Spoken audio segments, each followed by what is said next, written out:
வணக்கம். இந்த தொகுப்பில் பெண்களின் கைவிரல் வைத்து சாமுத்திரிகா லட்சணம் பற்றி பார்ப்போம். சாமுத்திரிகா லட்சணம் பல வகைகள் உள்ளது.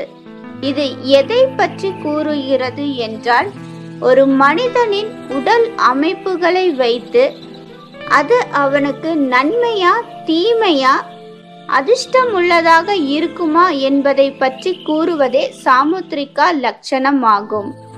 இந்த தொகுப்பில் பெண்கள் விரல் எப்படி இருந்தால் அவர்களுக்கு அதிர்ஷ்டமாக இருக்கும் என்பதை பற்றி பார்ப்போம்.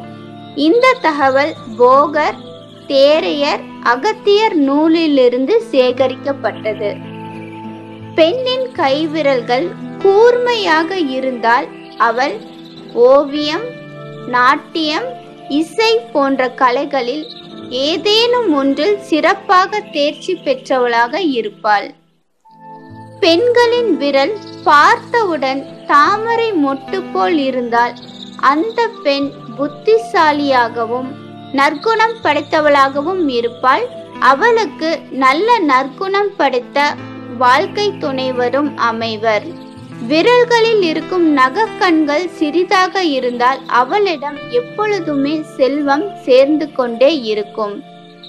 பெண்களின் விரல் நீளமாக இருந்தால் அவர்கள் லக்ஷ்மி கடாட்சம் கொண்டவளாகவும் மிகவும் அதிர்ஷ்டசாலியாக இருப்பாள் என்றும் கூறுகின்றார்கள்.